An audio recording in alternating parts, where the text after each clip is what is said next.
Black Star Network is here. Hold no punches! I'm real revolutionary right now. Support this man, Black Media. He makes sure that our stories are told. Thank you for being the voice of Black America, Roland. Stay black. I love y'all. All momentum we have now, we have to keep this going. The video looks phenomenal. See, this difference between Black Star Network and Black-owned media and something like CNN. You can't be Black-owned media and be scared. It's time to be smart. Bring your eyeballs home. You dig?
Folks, today's Wednesday, March 25th, 2026. Coming up on Roland Martin Unfiltered, streaming live on the Black Star Network here in Atlanta, where HBCU Aware Fest is taking place this week. The United Nations passed a resolution proposed by Ghana's President John Mahama to discuss.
Folks, today is Wednesday, March 25th, 2026. Coming up on Roland Martin Unfiltered, streaming live on the Black Star Network, live here in Atlanta, where I was, of course, moderating a panel today at HBCU Aware Fest. The United Nations passed a resolution proposed by Ghana's President John Mahama to describe the transatlantic chattel slave trade as, quote, the gravest crime against humanity. They call for reparations as a concrete step towards remedying historical wrongs. We'll tell you the countries that voted against the measure, including the United States and Israel. Small businesses are taking major hits from Donald Trump's chairs, and a report from the Small Business Majorities Network shows rising costs, declining revenue, and growing concerns about reduced consumer spending and corporate monopolies. We'll talk with a small business owner from the Small Business Majorities National Council. In tonight's Tech Talk, we look to tracing your roots and find your family's lineage. We'll speak with the creators of the app Ken Kofa, who wanted to make the process of finding information on your family's ancestry simple. That and more, folks. It's time to breathe the funk. I'm Roland Martin Unfiltered on the Black Star Network. Let's go. He's got it. Whatever the biz, he's on it. Whatever it is, he's got the scoop, the fact, the find. And when it breaks, he's right on time and it's rolling. Best believe he's knowing. Putting it down from sports to news to politics. With entertainment just for kicks, he's rolling. It's on go, y'all. It's Roland Martin, yeah. Rolling with Roland now. He's funky, he's fresh, he's real, the best, you know he's Roland Martin now.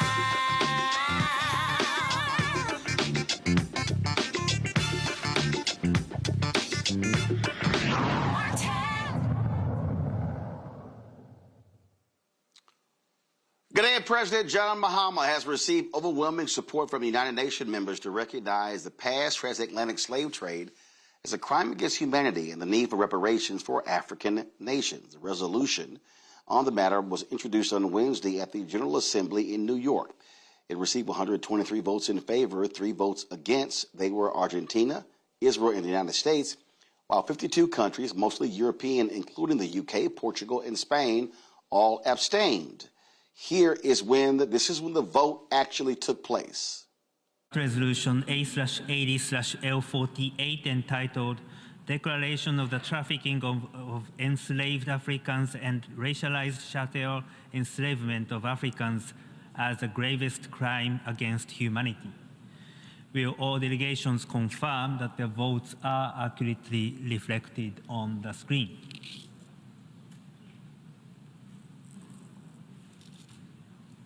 The voting has been completed.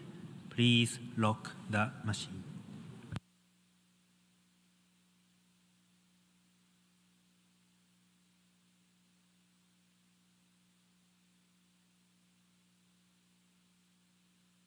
No.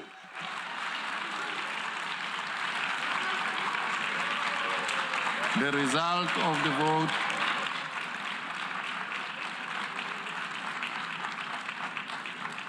The result of the vote is as follows. In favor, 123, against 3, abstentions 52. Therefore, draft resolution A/80/L48 is adopted. Folks, as we said, the 3 countries that actually voted against this resolution were the United States, Argentina, and Israel. The countries that actually abstained from the vote: Albania, Andorra, Armenia, Australia, Austria, Belgium, Bosnia-Herzegovina, Bulgaria, Cambodia, Canada, Croatia, Cyprus, Czechia, Denmark, Estonia, Fiji, Finland, France, Georgia, Germany, Greece, Hungary, Iceland, Ireland, Italy, Japan, Latvia, Liechtenstein, Lithuania, Luxembourg, Malta, Monaco, Montenegro, the Netherlands, New Zealand, North Macau, Norway, Oman, Palau, Paraguay, Poland, Portugal, Romania, San Marino, Sao Tome, Slovakia, Slovenia, Spain, Sweden, Switzerland, as well as Ukraine and the United Kingdom. They all abstained. There were 52 total abstentions, 3 against, and 122, of course, the votes that actually were for this numbered 123. Ghana's President Mahama spoke about the transatlantic slave trade earlier today. Your Excellency, Secretary General of the UN, Excellencies, permanent representatives, distinguished delegates, ladies and gentlemen, progress is made in little steps. It is the forward motion towards something better, and changes often come incrementally. Today marks the International Day of Remembrance of the victims of slavery and the transatlantic slave trade. It is a day on which we honor the memory of the approximately 13 million African men, women, and children who were enslaved over the course of several centuries. We remember them through articles, oral histories, through broadcast programs, books, music, visits to museums, monuments, and memorials such as the Ark of Return, located right here at the Visitors Plaza of the United Nations headquarters. Through these activities, we do more than remember. We document and educate. We gain greater perspective. We find the delicate balance of learning from history so that we do not repeat it while leaving our pain behind. In doing so, we begin to heal individually within our immediate communities and also within the global community. This day of remembrance did not happen by accident. In 2006, our global community gathered here, just as we have done today, and resolved to designate the 25th of March of the following year a day of remembrance. It marked significant progress.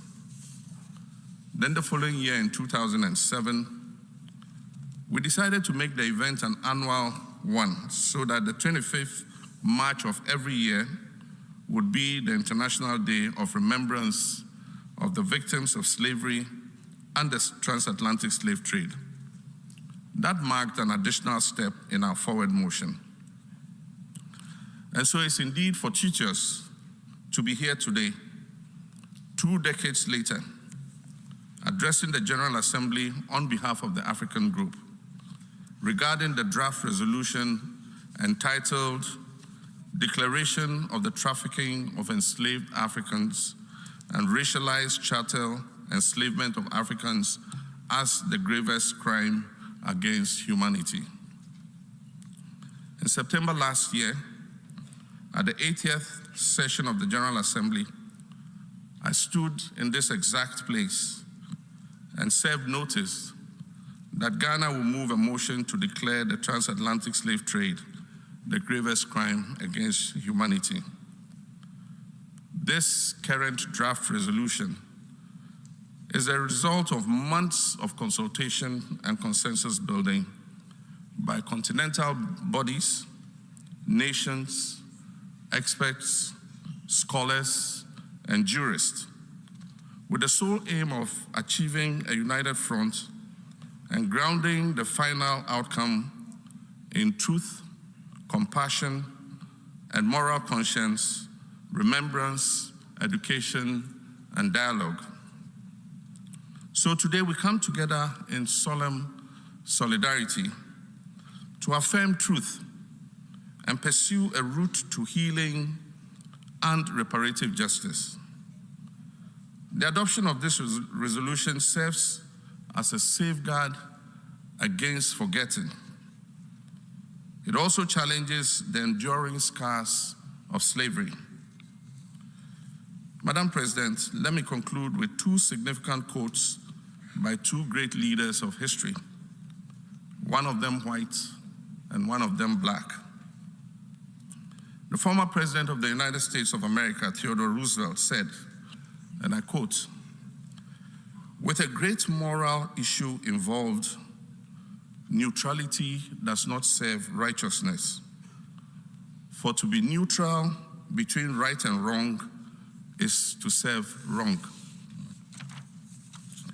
Again, civil rights leader Dr. Martin Luther King also reminds us, and I quote, "The arc of the moral universe is long, but it bends towards justice." We've traveled this long road, each step guided by a desire to be better and to do better. Each step bringing us closer to the kind of world we would want to leave for our children. And so delegates, on this beautiful day in March, we're called to stand on the right side of history. Let it be recorded that when history beckoned, we did what was right for the memory of the millions who suffered the indignity of the slave trade and those who continue to suffer racial discrimination. Let our vote on this resolution restore their dignity and humanity. Now, yesterday, Ghana's president did not hold back criticizing the United States and Donald Trump for their attack on Black history, Black authors, and Black books. Here in the United States, Black history courses are being removed from school curricula. Schools are being mandated to stop teaching students about the truth of slavery, segregation, and racism in American history courses. Books about those topics are being banned in schools and public libraries. Museums, art centers, and other institutions whose budgets rely in any way on public funds are being prohibited from scheduling exhibitions and programs or from displaying materials promoting racial awareness or Black history. Much like the law that was put in place to regulate the punishment of the enslaved in Barbados, these policies are becoming a template for other governments as well as some private institutions. At the very least, they are slowly normalizing the erasure. They are slowly normalizing erasure.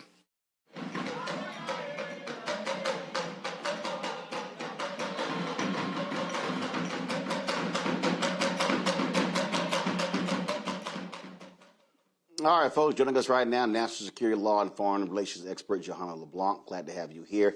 Johanna, break down, what does this actually mean? I mean, obviously, this is quite significant, and it's quite telling, the three countries that voted no. Well, thank you so much, Roland, for having me on. First and foremost, I think it is a great thing that President John Mahama introduced the resolution acknowledging the gravity of transatlantic slavery. However, the reality is that a resolution is just a resolution. It doesn't necessarily have any, it's not legally binding, right? And in addition to that, what it does is that it just elevates the conversation diplomatically and politically.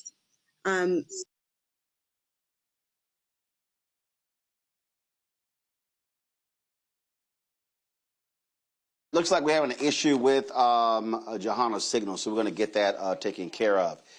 Now, folks, before today's vote by the United Nations, Ghana's president led a solemn wreath-laying ceremony at the African Burial Ground National Monument in New York City, paying tribute to the nearly 20,000 Africans who were enslaved and buried there. The poignant gesture marked Ghana's commemoration of the International Day of Remembrance of the Victims of Slavery and the transatlantic slave trade. It was part of a broader push for reparatory justice. New York City President Zoran Mamdani, he spoke at that ceremony as well. First, thank you to the President of the Republic of Ghana, John Dramani Mahama, for hosting today's wreath-laying. Ghana is a nation that holds deep meaning for me. My father gave me the middle name Kwame after Kwame Nkrumah, the first president of Ghana, a leader who fought for freedom. And that longing of freedom unites all of humanity across geography and history. It is that longing for freedom and the sacrifices made by so many to win it that we are here today to commemorate. And I want to acknowledge a number of leaders that are also here with us. It was a pleasure to be preceded by Reverend Al Sharpton, as well as members of the President's team and representatives from across the region, including the Caribbean. I also am here with a number of leaders from our administration. We have our Commissioner, Afia Atamensa, who is here with us.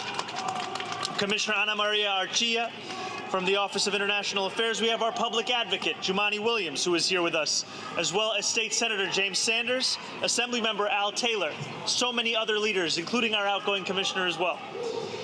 And we are here in many ways because nearly 400 years ago, the first enslaved people arrived at the port of New York. 22 souls, likely from Angola, were originally aboard a Portuguese ship bound for sugar plantations in Cartagena before the Dutch intercepted and enslaved them once more, this time under the Dutch West India Company.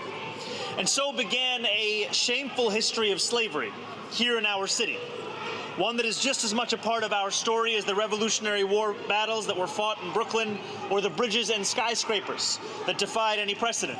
According to New Amsterdam's 1665 tax list, 12% of the residents of this city at the time were slaveholders. By the mid-1700s, New York City was home to the most enslaved people outside of the South, until the Act for the Gradual Abolition of Slavery in 1799. Even then, freedom was partial and often cruelly withheld. None of the enslaved New Yorkers who helped to build Wall Street ever benefited from the enormous wealth that it created. And the dignity and security granted to so many of our earliest settlers was denied to those of African descent, even those fortunate enough to be deemed free. Land deeds once granted were rescinded, the franchise of voting so often out of reach. Our city and its incredible spirit, wealth, and global significance is inextricably intertwined with the horrific history of the transatlantic slave trade. One need look no further for proof than the very ground upon which we stand today, which was at one time the largest cemetery of black New Yorkers, many of whom were enslaved. It was only when construction began on a 34-story federal building on this site in 1991 that our city paused to reckon with what was here.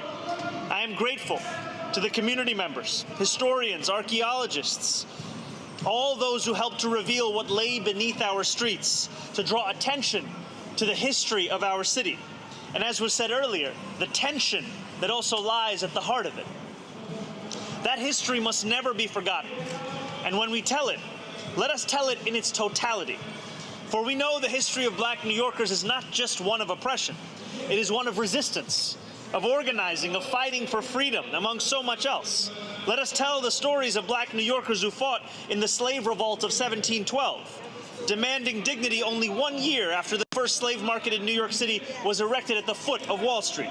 Let us tell the story of the community of Weeksville, founded in 1838, just 11 years after New York State outlawed slavery, and how it would grow into a self-sustaining, safe haven for escaped and freed slaves with its own schools, churches, and newspapers. And let us tell the story of the many who continue to resist the long shadow of slavery and discrimination. From the thousands of men, women, and children who participated in the silent march on Fifth Avenue in 1917, to the activists and archivists who have continued to honor the legacies of those whose names would otherwise be lost to time. Today, as we gather to remember the victims of slavery and the transatlantic slave trade, let us recommit to the work of building a New York City where every New Yorker can live a life of dignity and freedom that so many other New Yorkers were so cruelly denied, that so many sacrificed so much to obtain. And in a city that is proud to celebrate the intertwined nature of black history and New York City history, let us also ensure that this is a city where the writing of black history can continue in the weeks and months and years to come. May we honor the memory of those that we have lost as we build a New York City worthy of its struggles. All right, folks, we have Johanna LeBlanc back. Johanna, you were saying that it's a resolution, but the reality is it is important to see the folks who are on record and where they stand in terms of other countries. No, absolutely. I think a part of this process, part of the reason that President Mahama introduced this resolution is because he wanted to elevate the conversation politically and certainly diplomatically. So I think it's a good step in the right direction.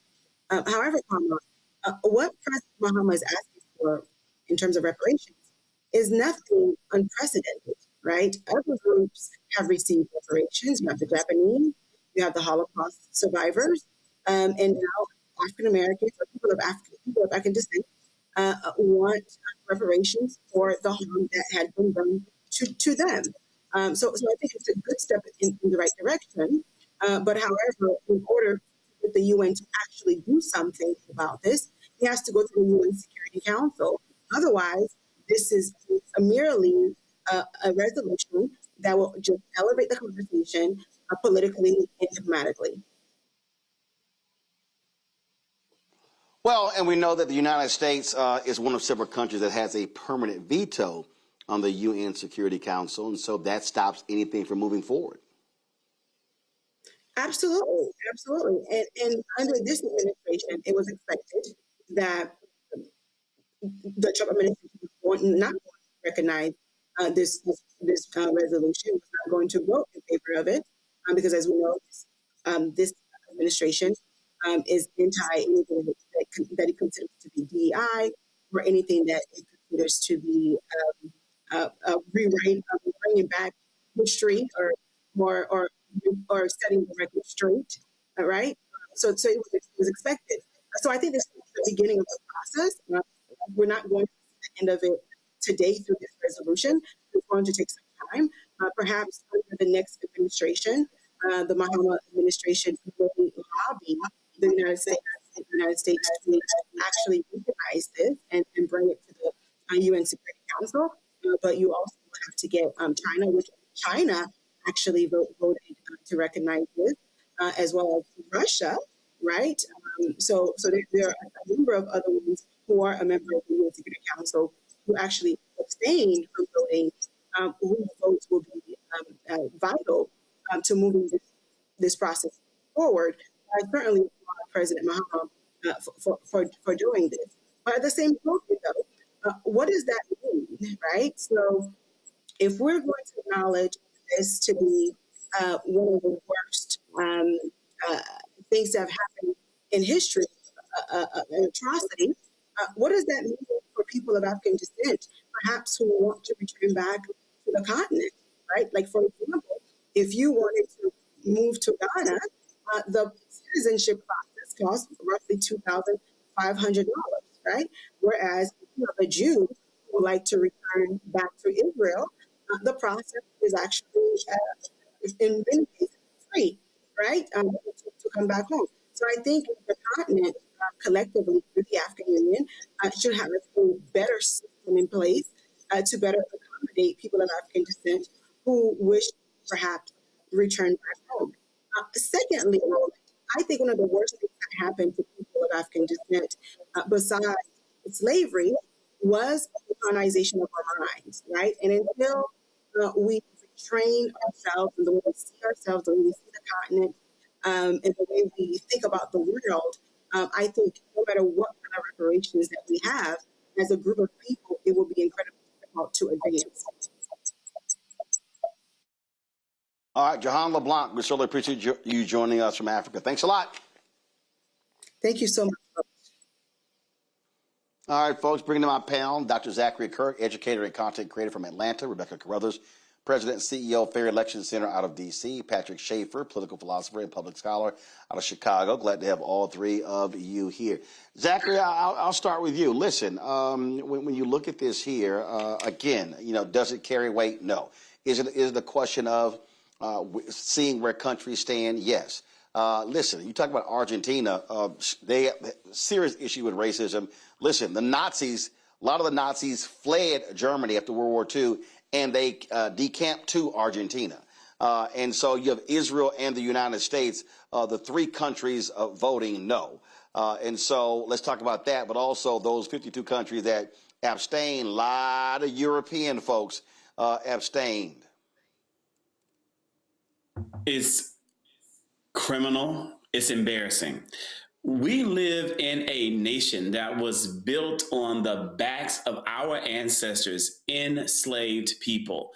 And the least this country can do, not what they should do, which is reparations, not what they should do, which is ensure fair and adequate and equal opportunity to every single American citizen, because that's so far beyond the understanding of those that we, the American people, have put in power. But the least they can do is recognize the atrocities. This was the simplest, easiest thing this nation could have done to make a small step towards atonement for all of us who are those who remain of the evil that they did to our ancestors, and they couldn't even do that. This is extremely disappointing, and this is something that I'm so thankful that you're bringing to the forefront and that needs to be echoed by your audience. We just share this and share this broadly so that our people know what our country continues to do to us every single day. It was the least they could do. It did carry any weight whatsoever, Rebecca, but it's abundantly clear where they stand. Roland, I had so many emotions watching that because this is one of the few experiences that I've ever had in life where I've seen another country stand up for me. And the reason why I say it like that, being a Black American whose family has been in this country for centuries, I don't have the luxury like some of my friends who are first, second, third generation in this country, where if it goes down in this country, they know their country of recent origin will stand up and say something. They know that that country's president or premier or ambassador is going to talk to this government about how their people are being treated in this country. But when you are a Black American in this country, you don't get that. And so to even see Ghana stand up and advocate for Black Americans in that way is so powerful, because we don't have that. We don't get that, because as far as people are concerned, we didn't have a history. As far as some people are concerned, Black Americans didn't have a history before 1619, and that simply is not true.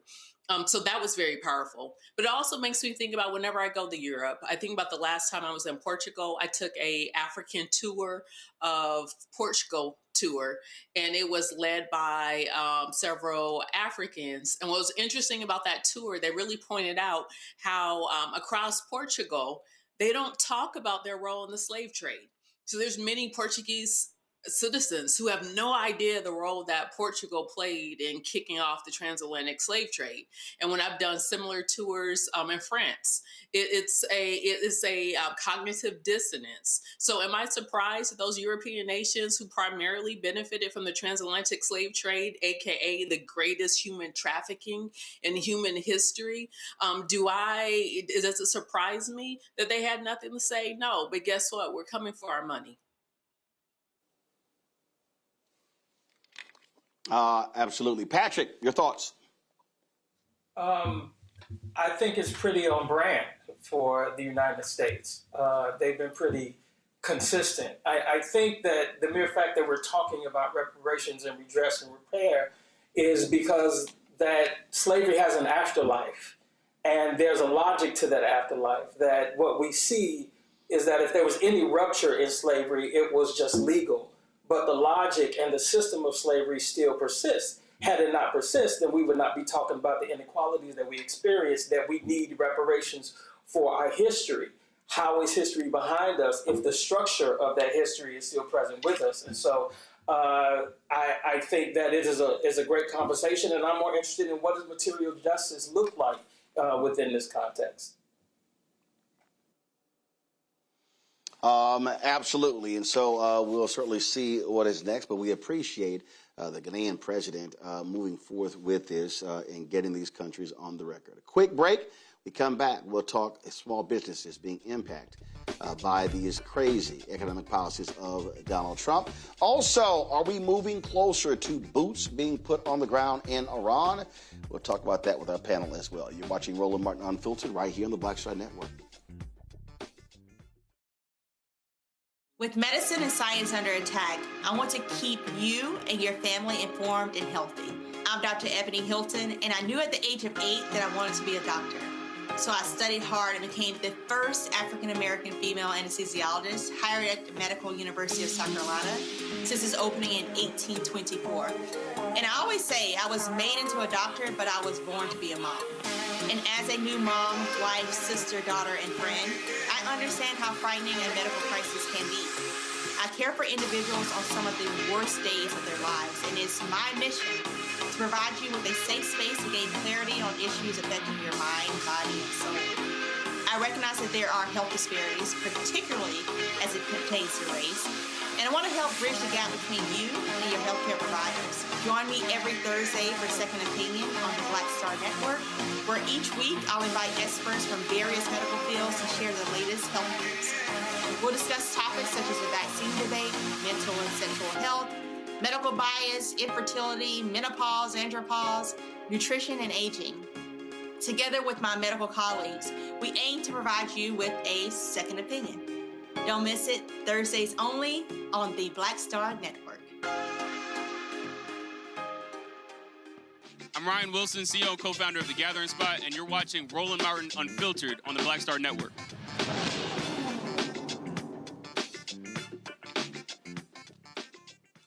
Folks, small businesses across the country are feeling the effects as rising costs and slowing revenue continue to hit America. A new report and poll released by Voices of Main Street and the Small Business Majorities Network finds that nearly 2/3 of small business owners say their expenses have increased over the past 3 months, while only 9% say they have decreased. But nearly half report their revenue has declined over the same period. The poll reveals that small businesses are facing higher costs for supplies and inventory, along with reduced consumer spending.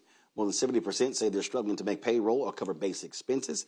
Donald Trump's tariffs play a huge role. More than 70% of small businesses are reporting negative impacts, while healthcare and utility costs continue to rise. As a result, many businesses say they've been forced to raise prices, delay investments, freeze hiring, or even lay off workers. Due to these rising expenses, small business owners say monopolistic practices are harming them and that the federal government should do more to regulate monopolies. While some small businesses are turning to third-party AI tools to stay competitive, concerns about privacy, accuracy, and security remain across the board. Joining us now, co-founder of Momentum Coffee and a member of Small Business Majority's National Council, Nikki Bravo. Nikki, glad to have you here. When we talk about small businesses, look, 65%, we look at this country is largely driven by small businesses. And now, let me explain. When the federal government classifies a small business in America as 499 employees or smaller. So when people think small business, they may be thinking, 8, 10, 15 people. That's not how it's categorized in this country.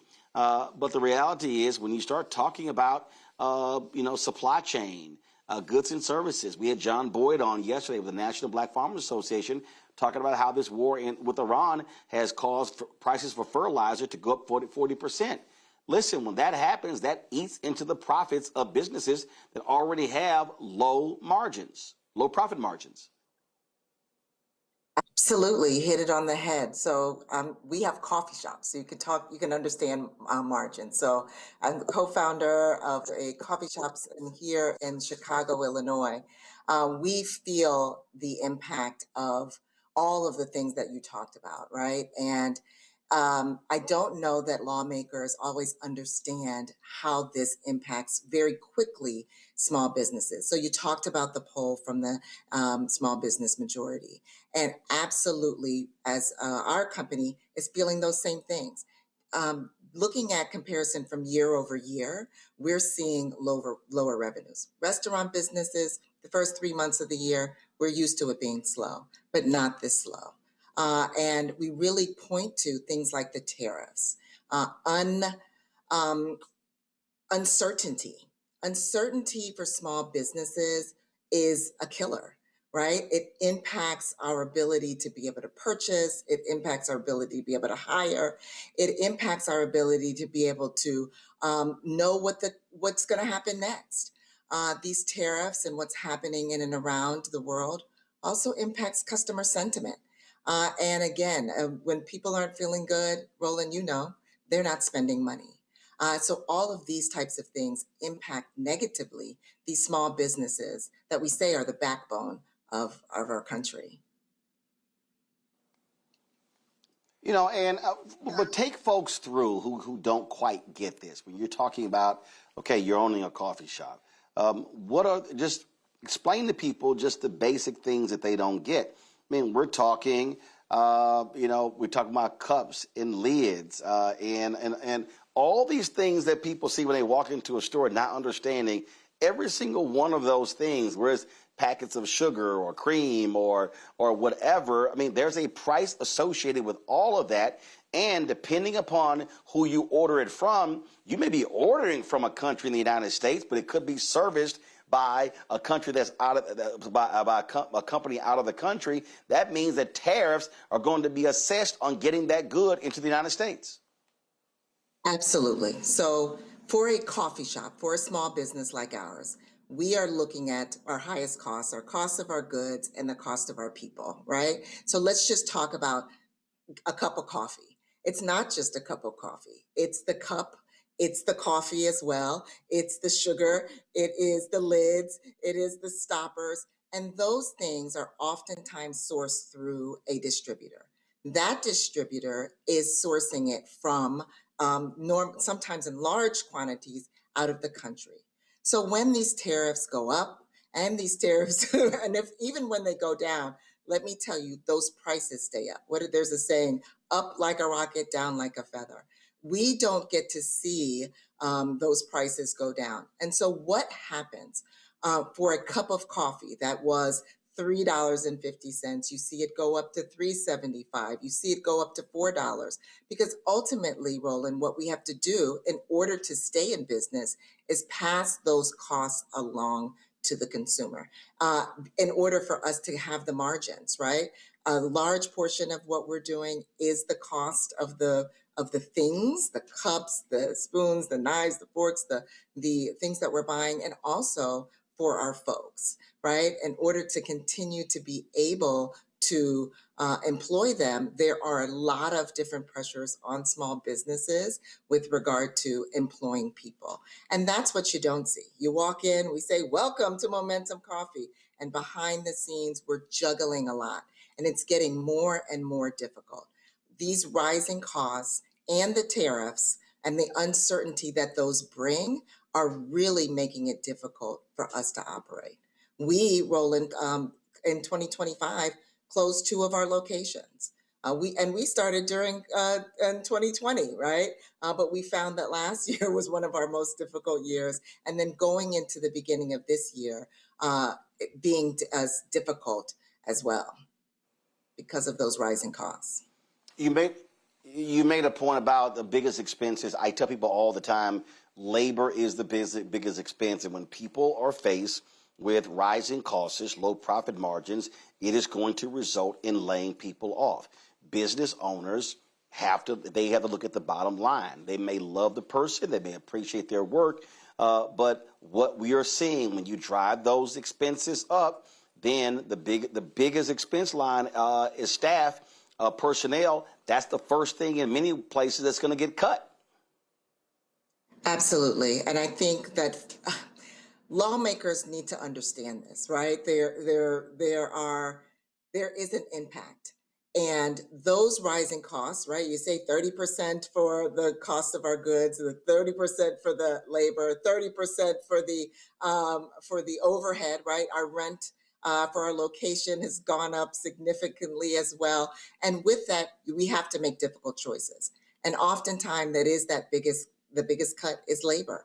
And we are employing people in our neighborhoods. It's what we do as a mission-based business. We are rooted in community and powered by coffee. However, in order to be able to protect the business, we have to sometimes make difficult costs. And so whether we start with cutting hours. So first it's, can you shave some hours here in order to save the folks? But at some point, the costs rise so large or increase so much that you have to cut employees. It's not what we want to do, it's what we have to do. And those are the things that we're being faced with and the questions and decisions that we're making as we look at things that we don't control. We are forced to look at things that we can control, and a lot of times that is the people that we have to make those choices. Questions from the panel. Rebecca, you first. So what should the average consumer do in order to support small businesses during this time? Oh, well, I think you said it. Support small businesses, right? One, be intentional with your dollar. It does matter. It does matter where you go. It matters how often you go. It matters that you're showing up. And I think it's also really important to provide feedback to small businesses, right? Small businesses are in their communities in order to provide those services, oftentimes like ours, have a mission to serve and are doing lots of things to be that economic driver in their communities. So showing up and being supportive and also providing feedback where there might be some pain points on the consumer side. Hey, take it to your small business before you take it to the internet. Zachary. So, one thing that I want to know, I think it's important to emphasize to the audience that, some of us we've lived through this. We've gone through this in previous Republican administrations. And so as a business owner, what do you foresee as what will come next, and what can Black people do to survive that? All right. Well, what comes next, right? Well, Black people and Black businesses do survive, right? We've found a way to be able to, find the power in the pivot and continuing to do those things. One of the things that's a little bit different is that there's a lot of things happening at once, right? So there's the tariffs, there's the tightening of dollars and credit, there's increases in healthcare costs. And so I think we've seen it before, but all of these things happening at once, I think, is what is a little bit different. What is on the other side of this? A lot of collaboration and a lot of conversation. I think one of the things that we're doing here is highlighting beyond the highlight reel what's been difficult for small businesses. We have to talk about what our struggles are. We have to talk about what some of the resolutions are, and we have to work together to do that. And we work with other small businesses. We share what's working and what's not working for us. We talk about where to purchase things. We talk about how can we purchase things together and look at some things that maybe in history we've done, right, that we haven't done so much before or in the current, but need to do again so that we survive this and thrive and show up on the other end. Patrick.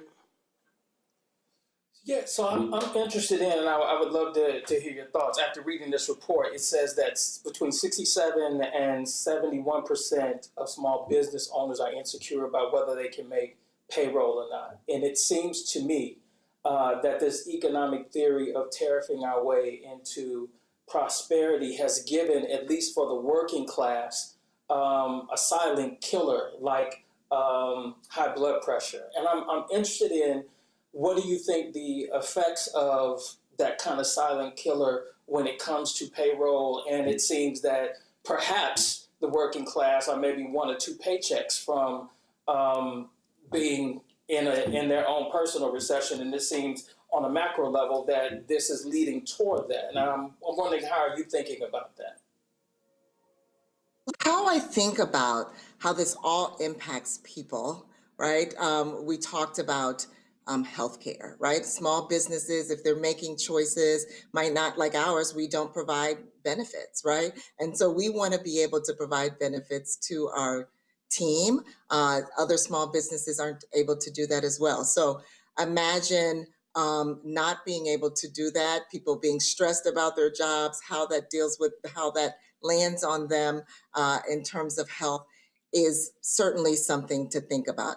When we talk about payroll, it is difficult, right? It's something that you need people to work in order to make the money, and then it's time to make that payroll. It is not easy to hire people because it's not just the cost of the actual payroll, right? It is also the cost of the taxes that you pay. It's the other costs that are associated with it that oftentimes people don't understand and people don't see, and small businesses don't really get when they're embarking on this journey. So what I see is that there's rising costs. People are going to make decisions. There's going to be people that are laid off. And then what do they do? Where do they go? When you have these small businesses that were traditionally these employers in neighborhoods and they start to disappear from the landscape, it really starts to create this cycle. And so we're recognizing it now. We need to look at how we stop that from happening. We look at how we can support our small businesses. And those are the things that the small business majority really looks to advocate. How are the ways that we bring down healthcare costs? How do we provide better access to loans? Not tightening up credit, but how do we provide the access to loans for our small businesses so they can continue to do the work in the neighborhoods and support the economy, right? The local economy, and hire people. So I see that as a way for us to, not fall off this cliff and create this cycle of where it looks like we're going. I think it absolutely can be prevented if we're doing things like that. Nikki, the point you were making there about benefits, and this is what people just don't get. So let's just say you have a business and you made a $500,000, $600,000, $700,000, $800,000 profit. I remember having this conversation with somebody about 5 years ago. We had a good year, and they said, "Well, are you going to give your staff bonuses?" And I said, "No." And she was like, "Well, I don't understand why." I said, "Okay, let me walk you through this."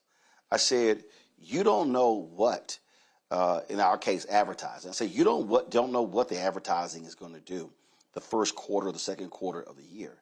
I said, and so you have to create an economic cushion when you are an owner.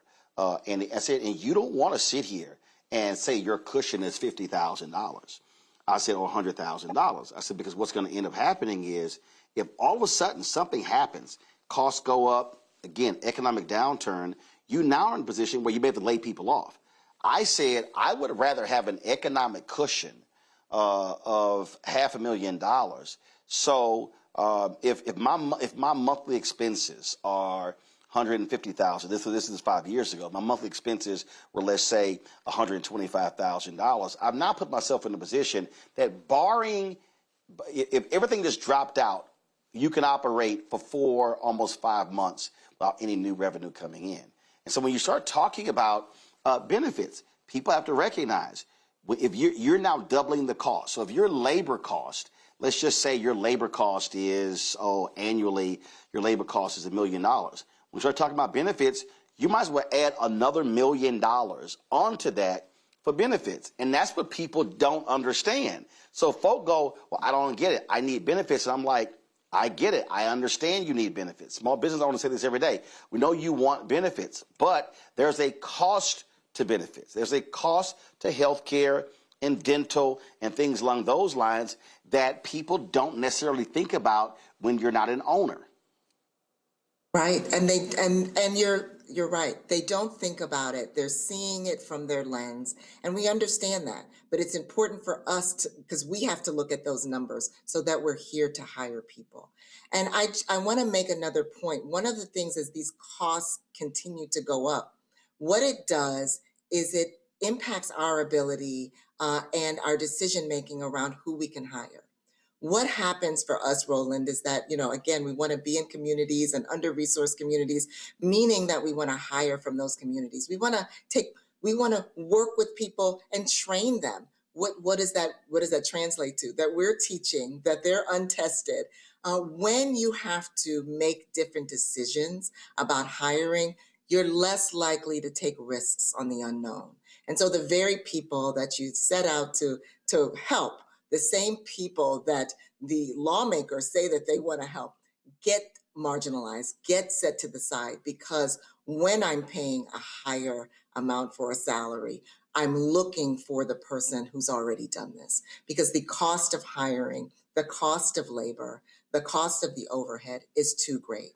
And so these are the difficult decisions that small business owners like us are making every day, that set out with a mission to have this particular impact in our communities.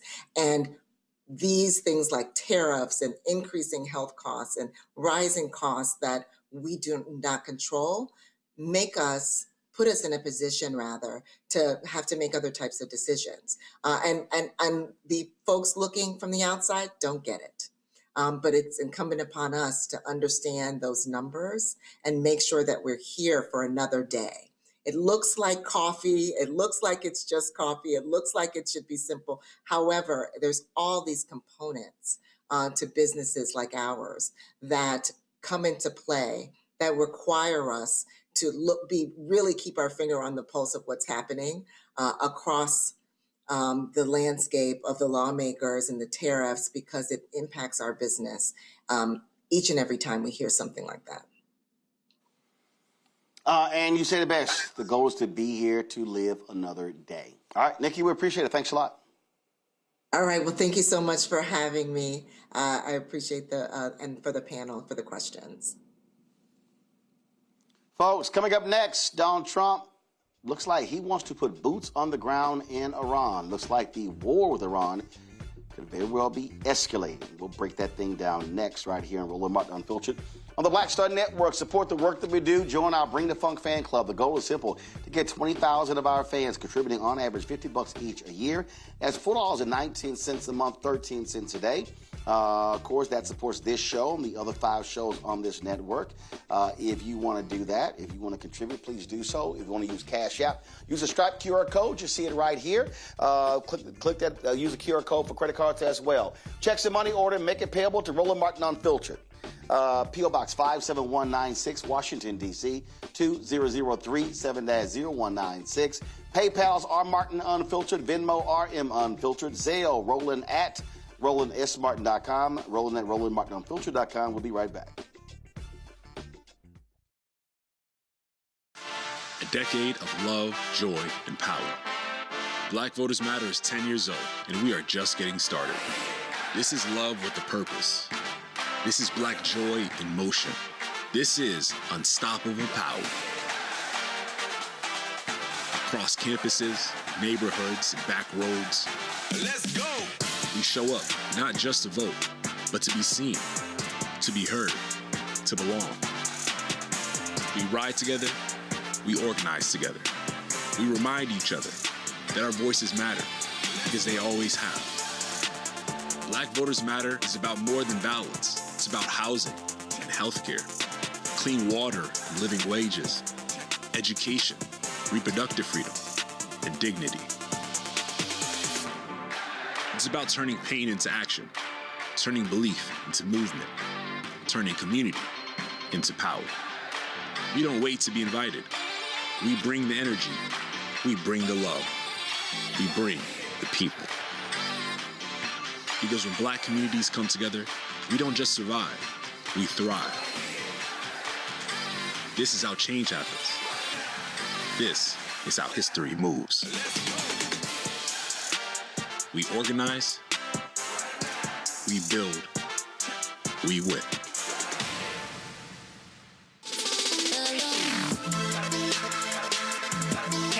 Welcome to The Other Side of Change, only on the Black Star Network and hosted by myself, Bria Baker, and my good sis, Jamira Burley. We are just two millennial women tackling everything at the intersection of politics, gender, and pop culture. And we don't just settle for commentary. This is about solution-driven dialogue to get us to the world as it could be and not just as it is. Watch us on the Black Star Network, so tune in to The Other Side of Change.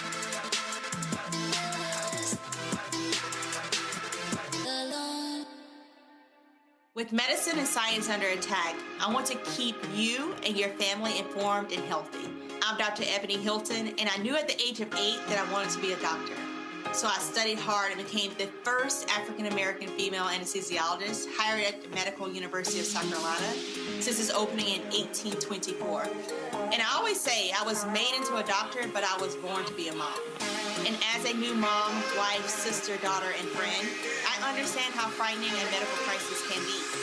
I care for individuals on some of the worst days of their lives, and it's my mission to provide you with a safe space to gain clarity on issues affecting your mind, body, and soul.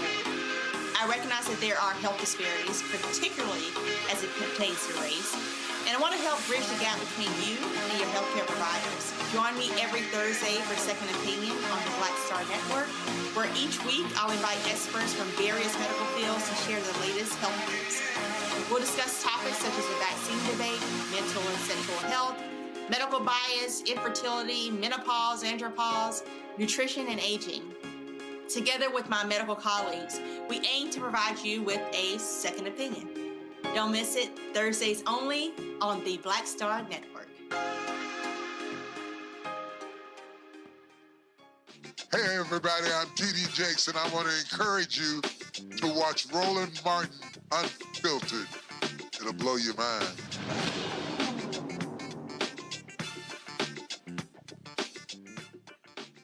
Folks, two top Republicans in Congress are blasting Donald Trump and his Pentagon for not giving them more information as it relates to possibly putting troops on the ground in Iran. This, of course, is now entering close to his 30th day. And Mike Rogers, who is the chair of the House Armed Services Committee, as well as Roger Wicker, who is the chair of the Senate Armed Services Committee, both Republicans, say that they're not getting enough, that they are very frustrated with what is going on. In fact, Mike Rogers told Politico, quote, "We want to know more about what's going on, what the options are, and why they're being considered. We're just not getting enough answers." He said, quote, "This is not just about epic fury. This is a consistent pattern of tagging the base and saying we came over and briefed you, but they're not telling us things." Roger Wicker, when he was told about the comments of his fellow Republican in the House, he said, "Let me put it this way. I can see why he might have said that. I haven't heard his comment. I don't know the context, but I can see why he might have said that. We just wanted them to tell us what's the plan, and we didn't get any answers. I understand they can't give us, they shouldn't give us specific operational details, but generally we should be able to get more texture than we're receiving from them. The Pentagon briefed the top intelligence committee's members on Wednesday. Nancy Mace of South Carolina, Congresswoman, she stormed out of the meeting, saying, then posting on social media, just walked out of a House Armed Services briefing on Iran. Let me repeat, I will not support troops on the ground in Iran, even more so after this briefing. Folks, Donald Trump, of course, sent 2,000 members of the 82nd Airborne to the Persian Gulf. The Army has raised its maximum enlistment age to 42 as anxiety grows over a possible military draft during the intensifying conflict in Iran. People up to 42 years old, regardless of prior military experience, can now join the regular Army, the Army National Guard, and the Army Reserve. According to an updated Army regulation, the former maximum enlisted age was 35. Notably, the policy left the minimum age for enlisted unchanged, which is 17 with parental consent or 18 years old. So, Donald Trump also offered Iran this 15-point plan to end the war. They were like, yeah, no, we ain't doing it. Tehran has its own conditions to bring the conflict to an end, including paying reparations for damage. Those terms do not resemble Donald Trump's proposals. They include Iran committing not to build nuclear weapons and to reopen the strategically important Strait of Hormuz. The war began on February 28th with U.S. and Israeli airstrikes, after which Iran widened hostilities by targeting American allies in the Gulf. Israel, though, also is engaging in 48 hours of bombings there as well. Poll research, according to the Pew Public Poll, folks, 6 in 10 disapprove of Donald Trump's handling of the Iran war, as many say the decision to use force was absolutely wrong. 3 in 10 say they believe this war will last a year or more. The poll also revealed that more Americans say U.S. action against Iran makes the country and the world less safe. The majority of Americans disapprove of how Trump is handling the war, and they also revealed a wide partisan divide over the initial decision to use military force in Iran and how the U.S. action is going. Let's go to my panel here. The thing here, Philip, we just look at this here. Bottom line is Donald Trump is itching for a war. Iran is not buckling, and the only way they can achieve their goals is to send in troops on the ground. But guess what? You do that, and you're going to see his polling numbers tank even further, because after 20 years in Afghanistan, with what happening in Iraq, Americans do not want to see prolonged action of troops being away from home, stuck in countries in the Middle East fighting Republican wars.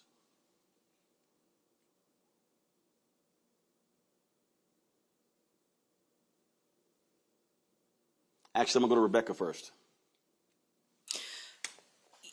So a lot of the people who supported Trump in 2024, they supported him in part because he said he wasn't going to lead the country into a never-ending war. That was one of the things that he really pushed back hard against Biden-Harris administration on. And, when we look at the military and we look at historically who the military has supported, it has been Trump's party. So now seeing someone who's put us into another quagmire into the Middle East, especially a country that we all know previous presidents have been very clear that it doesn't make sense for us to ever do any type of underground escalation in that particular country.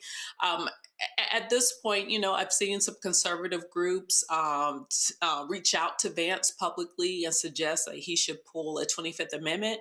But from talking to folks that I know who are retired military and just listening to a lot of security experts talk about the many impeachable things, but the many potential war crimes that this president has committed based upon this escalation in Iran, it's simply ridiculous. And it's really unfair for especially many of those young people who enlisted into the military because they were hopeful of using the military as a way to have a better future. And now that they are being sent into harm's way and for a cause that is not worthy. For a cause that hasn't been well articulated, for a cause that doesn't have the American support behind it, is simply a sad situation. You know what? I would rather that this delusional person in the White House just declares victory, do a mission accomplished banner, and go home. Patrick? Well, I think that one of the big problems is that there's a recent memory that the American public is living with. My first war was Desert Storm that I remember. And since then, we have often seen Republican presidents find every reason to go to war against brown people in the desert. And so I think that the legitimacy of the reasons in which we go to war are being questioned because we saw what happened in Iraq. We saw what happened when Biden pulled troops after 20 years in Iraq. And so these things are in our living memory and that we're remembering them. And so I think that when there is no public buy-in, there's a question of political legitimacy and military legitimacy that I think the Republicans had not factored into going into this war. Zachary, you put ground troops in Iran. You start seeing body bags return home. It is going to be a bleak time at 1600 Pennsylvania Avenue. It is a bleak time in America anytime a service member's life is lost. And right off the bat, we have lost 13 American service members to this distraction war, also known as Operation Epstein Fury. The Great American Distraction War, also known as Operation Epstein Fury, because make no mistake about it, so much of this has to do with distracting from the things that this president and his administration have done. You talked about Roland, and you said about his falling poll numbers, and he's constantly going towards the bottom. For Donald Trump, there is no bottom. And what's unfortunate is for his true MAGA supporters, there is no bottom because they're going to stand behind his foolish ways because they're brainwashed and they're part of a cult. But I want to emphasize to the American people that this isn't just about Donald Trump and his poll numbers, because no matter what this delusional man wants, who does indeed need that 25th Amendment to be invoked, he is not going to be able to be president after 2028. He will not be able to be president of these United States. However, there is a Republican who will win the nomination for that party, who can be president, and they are just as responsible for these lives lost. They are just as responsible for those 13 dead service members, for the 5,300 lives lost in this conflict, 5,300 international lives lost. They are responsible. Every Republican who isn't fighting back, every Republican who isn't standing up and talking about this, they're responsible. They are the ones who are supporting this conflict. They are the ones who are supporting the inflation. They are the ones who are supporting the gas prices. We cannot forget them when it's time to vote in 2026 and then again in 2028. All of them are responsible for what this man is being allowed to do. Absolutely. All righty, folks. Time for Black Star Network headlines with Brittany Noble. A landmark ruling out of Los Angeles. A jury found Meta and YouTube negligent for failing to warn users about the dangers of their platforms. Jurors awarded $3 million in damages to a 20-year-old woman who says she became addicted to Instagram and YouTube as a child, linking that to serious mental health harms. Meta is responsible for 70% of the payout. YouTube responsible for 30%. Snap and TikTok were also named in the lawsuit, but settled before trial. The case could have major implications, with similar lawsuits from parents and school districts set to go to trial later this year. The state of Minnesota and county officials filed a lawsuit against the federal government on Tuesday, claiming they are being obstructed from investigating the shootings of Renee Good, Alex Preddy, and Julio Cesar Sosa Solis by federal agents. The lawsuit filed in the U.S. District Court for the District of Columbia involves Minnesota Attorney General Keith Ellison, Hennepin County District Attorney Mary Mority, and Bureau of Criminal Apprehension Superintendent Drew Evans. They all allege that the Department of Justice and the Department of Homeland Security have denied state investigators access to crucial evidence needed for their inquiry into the three shootings. The lawsuit specifically names the Justice's Department, the DHS, Attorney General Pam Bondi, and former DHS Secretary Kristi Noem, who oversaw an immigration crackdown in Minnesota that happened earlier this year. Renee Good and Alex Preddy were both fatally shot by federal agents employed by the DHS as part of the immigration operation known as Operation Metro Surge that also happened earlier this year. The Texas Supreme Court refused to allow DNA testing for a black man on death row. In 2024, Rodney Reed's case was under legal review due to the claims of new evidence in the 1996 murder of Stacy Stites in Bastrop County, Texas. Reed has maintained his innocence, long seeking the genetic testing of items collected from the crime scene. Reed has said that Stites' fiance, ex-police officer Jimmy Fennell, raped and strangled her after learning that the white 19-year-old woman was having an affair with Reed, a black man. Fennell spent time in prison for a different sexual assault, but has denied killing Stites. Reed's lawyers argued that Bastrop County District Attorney Byron Cortez refuses to test the murder weapon, a webbed belt used to strangle Stites, despite compelling evidence of his innocence. Reed does not have an execution date. Former Justice Department official Kristen Clark is stepping into a new role with the NAACP. Clark, who previously led the Civil Rights Division under President Joe Biden, will now serve as the organization's general counsel, overseeing its legal strategy nationwide. That includes leading litigation on voting rights, gerrymandering, and First Amendment protections at a time the NAACP says those rights are under increasing attack. Before her time at the Justice Department, Clark led the Lawyers Committee for Civil Rights under law and holds degrees from Harvard and Columbia Law. Well, the city of New Orleans has placed liens on the state's first black church, First African Baptist Church, located on 3rd Street. Pastor William Brent is trying to get the historic church designated as a New Orleans landmark. The church, founded in 1826 and recognized as Louisiana's first incorporated African-American congregation, is facing city fines up to $4,000 and liens tied to property neglect. The city has placed 4 liens related to sanitation, weed and plant growth required, paint for protective treatment, and gutters and downspouts. Well, slutty vegan owner Pinky Cole says a creditor seized one of her Georgia homes. Cole rushed to a bankruptcy court after she claimed the creditor seized and locked the doors of her 6-bedroom, 4-bathroom investment home in Loganville. Cole says her lawyer tried to contact Guardian to explain that their actions were improper because the bankruptcy filing had paused any collection efforts. The businesswoman said the seizure is causing extreme financial harm because she needs to rent the property to generate income, and that she has a prospective tenant with a lease date set to start on April 1st. Cole states that she owes millions of dollars and is currently unemployed, aside from the $15,000 that her husband earns. Roland, back to you.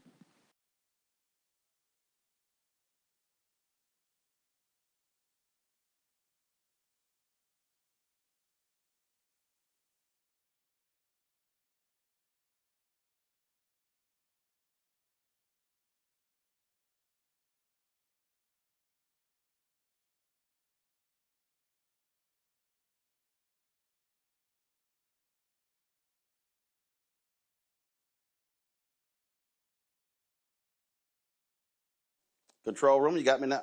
All right, cool. All right, so slightly issue with our DJI, but we got it straight. All right, folks, don't forget to catch the breakdown with Brittany Noble every single day, noon Eastern, right here on the Black Star Network. Again, the breakdown with Brittany Noble every day, Monday through Friday, noon Eastern, right here on the Black Star Network. All right, when we come back, I'll shop BlackStarNetwork.com marketplace segment right here on Roland Martin Unfiltered on the Black Star Network.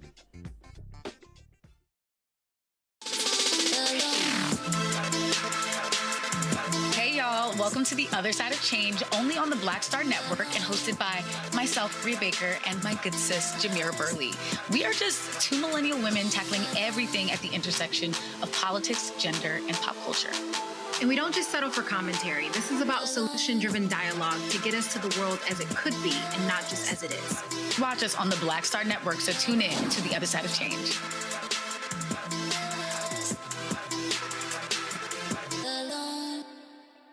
On a next, A Balanced Life with me, Dr. Jackie, a relationship that we have to have.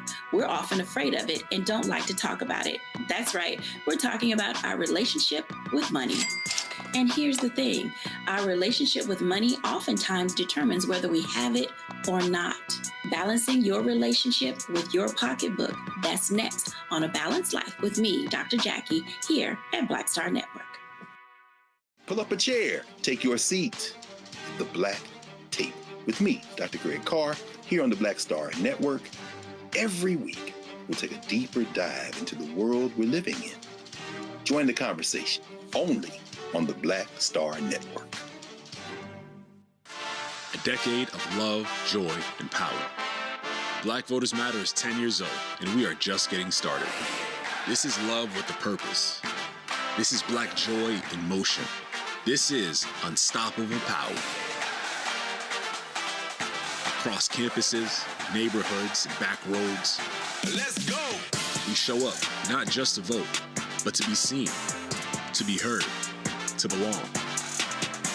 We ride together, we organize together. We remind each other that our voices matter, because they always have. Black Voters Matter is about more than ballots. It's about housing and healthcare, clean water and living wages, education, reproductive freedom, and dignity. It's about turning pain into action, turning belief into movement, turning community into power. We don't wait to be invited. We bring the energy. We bring the love. We bring the people.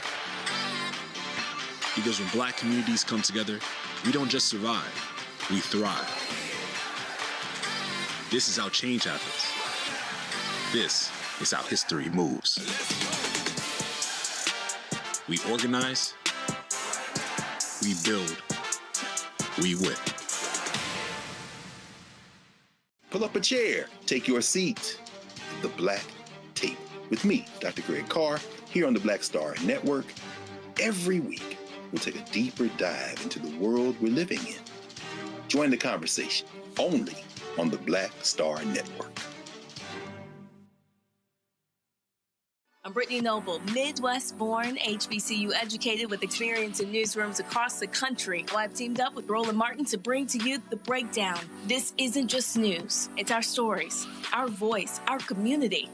Join me for The Breakdown, Monday through Friday at midday, only on the Black Star Network. How you doing? I'm Mark Curry, and you're watching the Black Star Network. That's why I got these glasses on, because that black star is bright.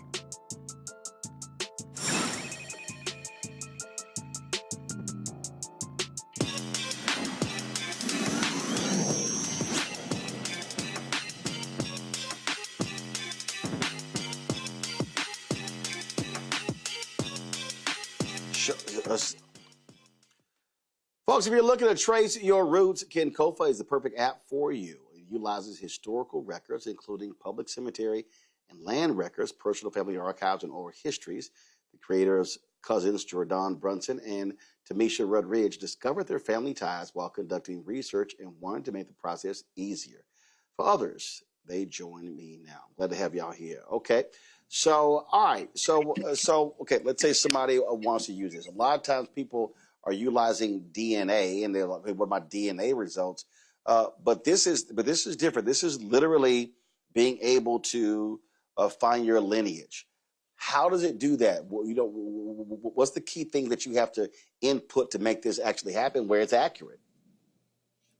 Yeah, Kenkofa is a web app to preserve Black legacy. And so we think about that not just as things like family tree and DNA, but really the stories, the memories, the things that really make Black folks, from recipes to family gathering memories, family reunions, Black history, as you see on the screen. It really just makes up and tells our unique stories. And so the app that we built is really meant to support families, communities, organizations, and the different ways that we have lived and the ways that we tell and hold our story. So sometimes that may look like oral histories. That may look like, again, the gatherings and traditions that we have, the old photos that live in a shoebox or home videos that sit at home or that we play when the time comes. Kenkofa is really a home for those memories to live and for them to be shared. And so what we do a little bit differently is allow people to preserve the things that they already have. So a lot of the other platforms require you to know a lot of information to start. And we start with what you do have at home. And then from there, you can track memories. And once you learn different names and collaborate with your family, you might be matched to different records over time and different stories in your community.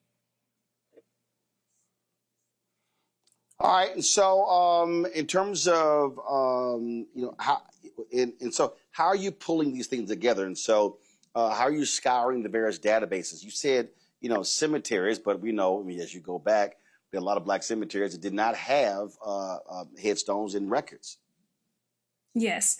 So first, I want to break it down just a little bit further. So the Black cemetery work that we do is specifically around descendant communities. And so, for instance, in Dallas, we're working with 10th Street Historic District, and one of the ways that we were able to restore the segregated cemetery that has missing headstones is actually looking at things like death certificates, talking to different families, looking at birth records, looking at different things. But that's not the bulk of what the platform does. That is our community history work. And some of the other ways that we're able to do that is from funeral programs that people keep in Bibles. Like my granddad keeps a Bible full of obituaries of our family history over time. That could also be, again, a story. So thinking about how you might use Kinkofa, you might have certain memories or stories that have been passed on in your family, and Kinkofa allows you to record those stories with loved ones, to upload, again, the photos, the home videos, the documents, the things that tell that story. And like Misha said, the things that you have at home oftentimes, which is really how a lot of Black families get started or think about passing on their family history. It's what we already have at home, the things that we know and the things that matter to us that we continue to pass on. And the digital platform is really meant to serve as a personal archive. So think of it as a place that you can put those memories safely. You can control who has access to them. So it's not like just putting it into a public archive or public space. It's about privacy. It's about, again, telling our stories with dignity and pride, and being able to share and collaborate with others who often need to have access to those stories or they go lost. Now, if you've done previous research, like my sister, she has utilized African Ancestry.com and some other platforms to put together a pretty comprehensive family tree. And so how can you sort of utilize other platforms to cull all this together? Yes, so we actually let people go beyond their family trees. We do have a tool where you can bring over the trees from other platforms and then try to add records to them. So let's say that it is your great-grandmother and your cousin or your aunt has the obituary or funeral program, maybe a birth certificate, a yearbook. Some of the other platforms don't allow you to upload those kind of things or share the memories behind them in a way that is public to and private to your family in the way that you might want to. So like, as you're seeing here. This is a view of actually my account, my maternal family. And so here I've kind of created spaces around certain memories, whether it's reunion photos, home videos, old family photos. This is actually an image from the early 1940s of my great-grandmother's house. And this is a way for me to kind of share that memory that I have with my family members, but also to learn more. So you can do things like record a voice note to this memory. You can tag who's in it, and we can define things in the image or the video or the thing that matter to us. You can leave comments. And so that's one way that we're able to, again, collaborate and get more of the story so that we can kind of piece things together and have a deeper understanding of who we are and where we come from. Yes. And on the platform, we also allow you to do things like record oral history. So that's another thing that's different. And then also leave things for the future. So again, we're not just focused on the past, we're focused on what you have now and how you pass that forward as well. So we don't have to be in a position again to say, hey, we've lost our history. This is a look at some of the tools that are... Sorry, go ahead. Go ahead. No, go ahead. This is just a look at some of the tools that we have on Kinkofa. And so we mentioned oral history recording. There's an app called Rememory, which allows you to use different prompt decks to help you get the conversation started and record so that, again, those stories don't go lost, but they could also be easeful in how we tell them. They have different topics from things like foodways and recipes to growing up, holiday traditions, and they're really a way for us to think about how can we get these memories out that sometimes aren't easy to tell and have a process and a place to put them. There's many more of these mini apps coming. Sorry, go ahead. All right, questions from the panel. Rebecca, you first. Okay, so this is really cool. Have you all connected with some of the historically Black towns? Like, for instance, my family has a historic Black town. It's a freedmen's colony. We have a museum, but we haven't really digitized a lot of the assets and a lot of the things. Like, we have records of my great-great-great-grandfather's last bill of sale during slavery. We have birth certificates. We have weddings, documents. But can you speak about that aspect of it? Yes, so that's something, a big project we're working on right now. So for the last few years here in Dallas, we have been preserving the story of 10th Street Historic District, the largest freedmen's town in the nation. That's still intact. And one of the things that we've done with that community is record the elders, digitize family archives, and just records that we can find from different libraries and cultural heritage organizations that are nearby. And what we've done with that one is actually put it in the Library of Congress. And so for the last few years, we've been working through that. And on April 1st, we're launching a digital museum for it. We've also done some work with Africatown. We live in Oklahoma, so we know about all the Black towns there. And the same with Texas. I'm from Texas, so I'm very, very excited to work with and connect with more freedmen's towns over time. It's an hour 15 just south of Dallas. All right. Hello. So I'm very excited about this. Likewise, definitely let's stay connected. All right, Zachary.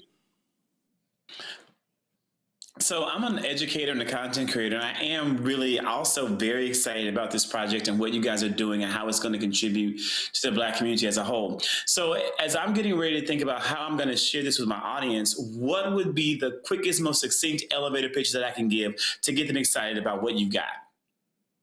Yes, so Kinkofa is an app for preserving Black legacies. The easiest way to say it, we allow you to upload your family memories, record oral histories, and collaborate with your family to keep things in the family.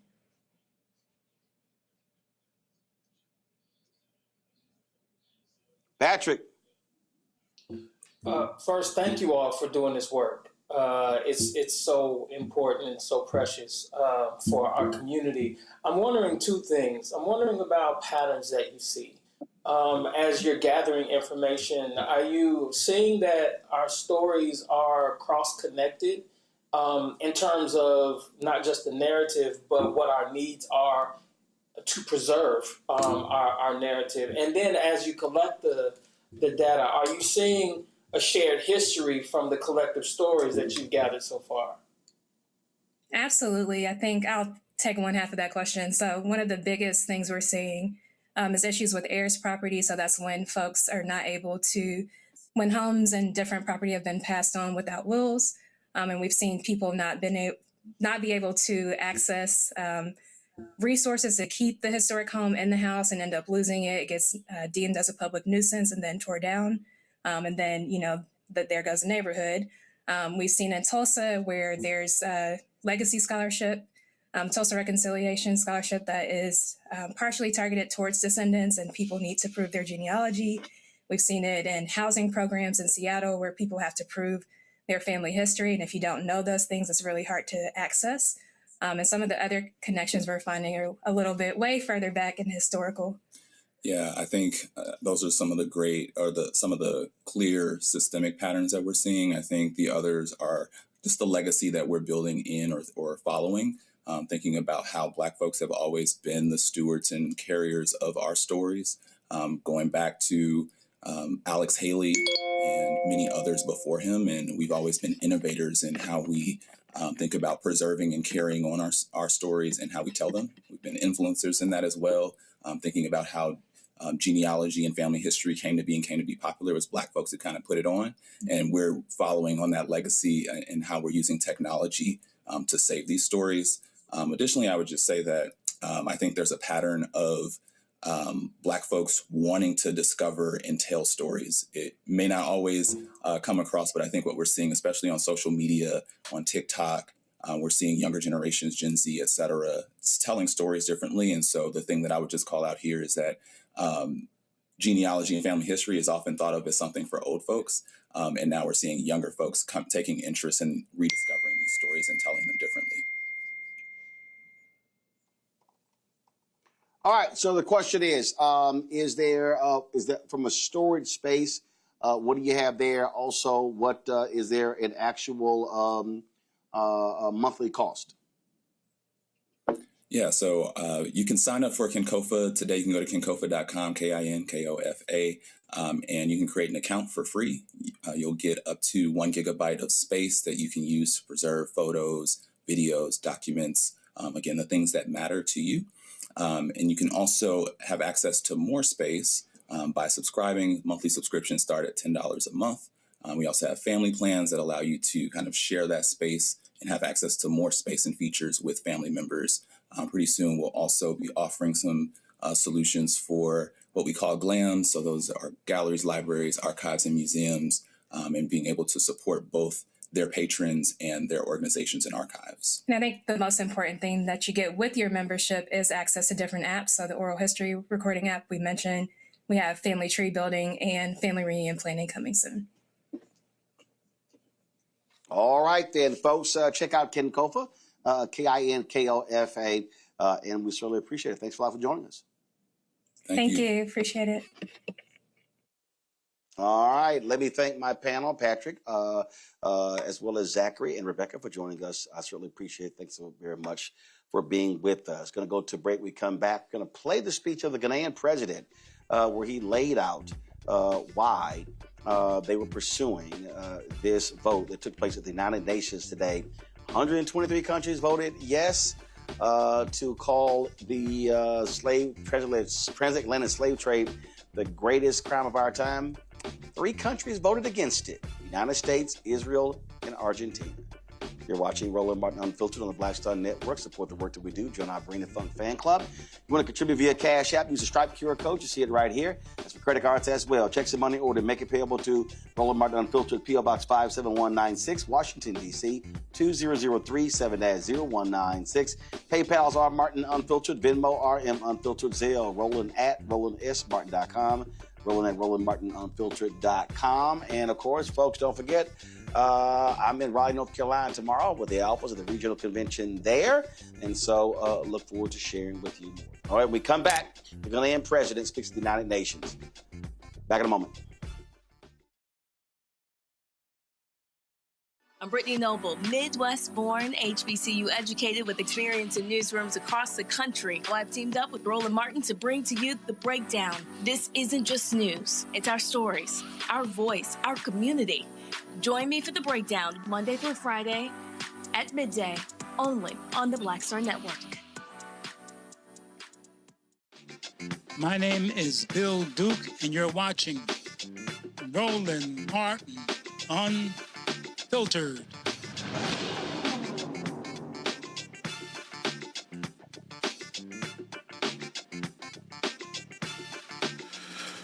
Truth begins with language, with the power that words hold to shape consciousness and to shift perspectives to propel an action or other. I therefore offer this truth as a starting point. There's no such thing as a slave. There were human beings who were trafficked and then enslaved by people who believed they could own those human beings as chattels, as their personal property. Some will hear this and think I'm splitting hairs. Isn't that the same thing, they might ask? No, it's not. Not at all the same thing. Not if you acknowledge an individual's humanity. Not if you respect an individual's basic right to dignity. The entire transatlantic slave trade was designed to deny African people their humanity. And that denial was premised on a racial hierarchy with no basis in fact or science, a racial hierarchy that deemed whiteness superior and blackness inferior. The atrocities that were committed against enslaved Africans, the myriads of injustice that were born of slavery and carried forward into successive social framework, took place specifically because those persons were considered objects not human beings. So when discussing slavery and its resulting institutions and practices, we must always start by reclaiming racial equality, the dignity of Africans, the humanity of our ancestors who were enslaved, and as a matter of course, our own humanity. Recently, someone asked me to explain the importance of the resolution on the declaration of the trafficking of enslaved Africans and racialized chattel enslavement of Africans as the gravest crime against humanity. And I responded without pause or hesitation, and I'd like to share what I told him. This resolution allows us as a global community to collectively bear witness to the plight of about more than 12.5 million men, women, and children whose homes, communities, names, families, hopes, dreams, futures, and lives were stolen from them over the course of 400 years. I speak these words today not only for Ghana, but also in solidarity with the rest of Africa, the Caribbean, Latin America, and the wider diaspora, and indeed all people of good conscience throughout the world. This resolution is a pathway to healing and reparative justice. This resolution is a safeguard against forgetting. Your Excellencies, ladies and gentlemen, violence begins with language. When words are weaponized or to codify abuse, when people are called out of their names, regardless of their state of dress, when slaves were captured, they were always stripped of their clothing while being kept in the dungeons of the fortresses that had been built on the African coast by the European traders. They were forced with their limbs chained and shackled into the hold of cargo ships. They remained naked, packed like sardines during the month-long journey through the Middle Passage. Not all those who were loaded onto the ships survived the voyage. A number of the ships sank with their entire human cargo. Others who fell sick were thrown overboard. And a few who preferred death to captivity voluntarily jumped overboard. It is believed that 10 to 20% of enslaved people died in the Middle Passage. Whenever a ship arrived at its destination, the enslaved people, still naked, were taken to the market where they were inspected and appraised like livestock. They were then placed on an auction block in front of an audience of potential buyers and sold to the highest bidder.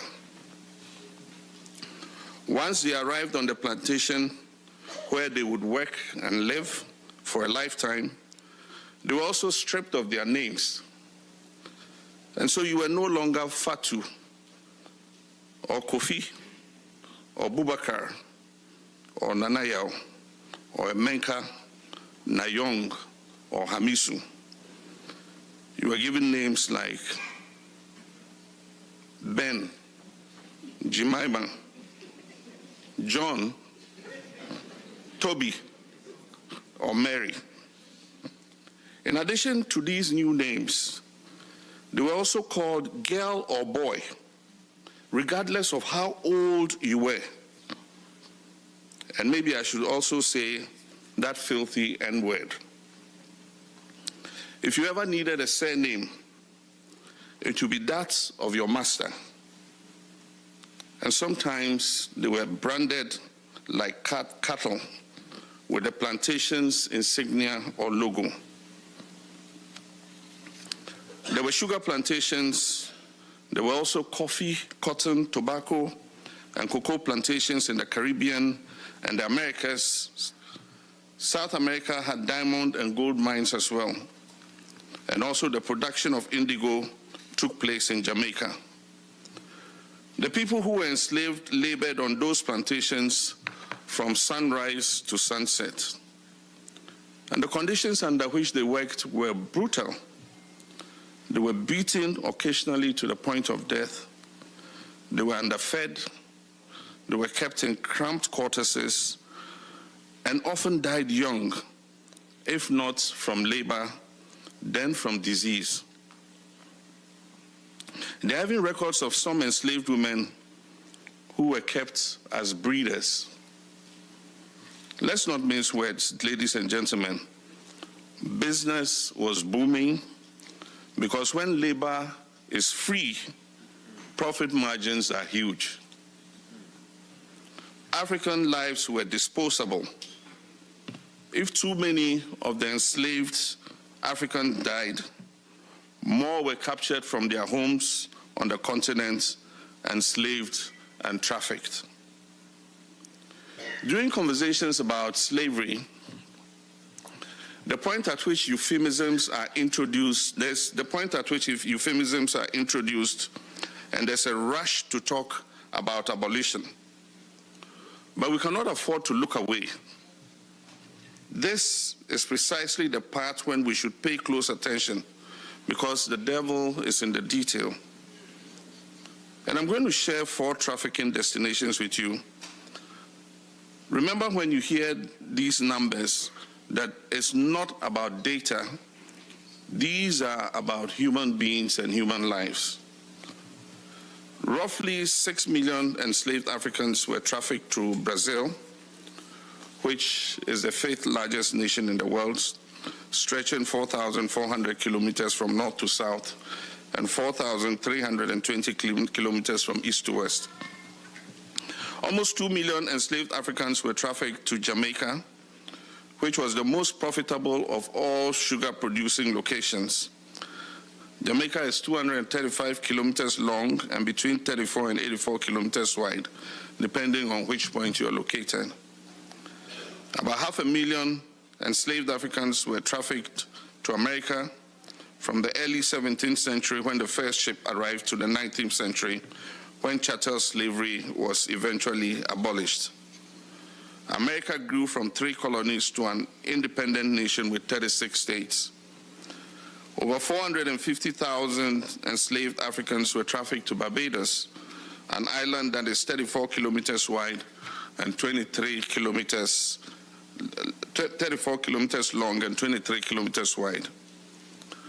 Before the trafficking of enslaved Africans, plantation labor in Barbados came from white indentured servants who were usually Irish. There were 2 major problems with indentured servants. One was that they eventually had to be granted their freedom. And the other was that if they ran away, catching them proved challenging because they blended in, they were white. In 1661, Barbados enacted a code for the enslaved. And in the preamble, it said, Negroes are described as, and I quote, a heathenish, brutish, and uncertain, dangerous kind of people, quotations closed. It goes on to explain that this is why there must be a set of laws detailing how they should be punished. Clause 2 of the same code details what to do if any Negro man or woman shall offer any violence to any Christian, as by striking or the like. And it goes on to say that if it is a first offense, the Negro should be severely whipped by the constable.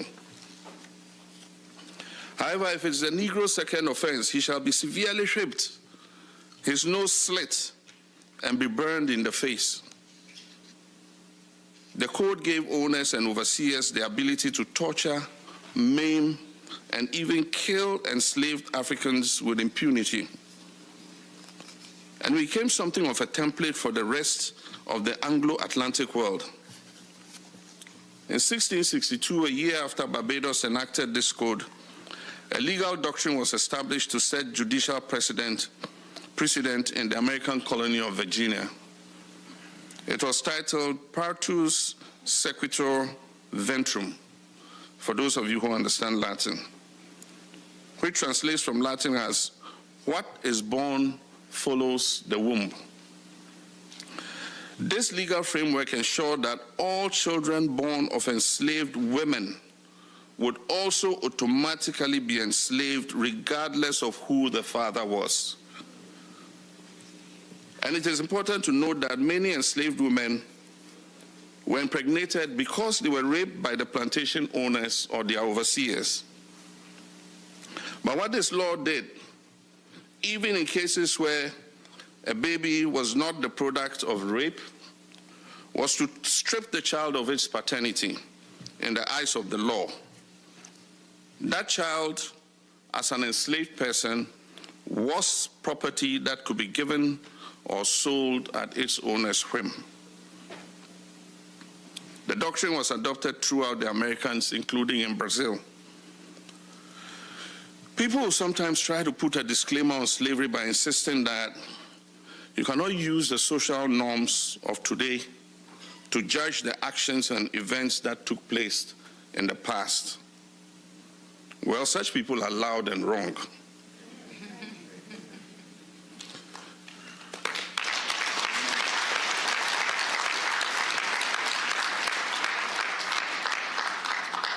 Just because everybody is doing something doesn't make it right. Slavery is wrong now, and it was wrong then.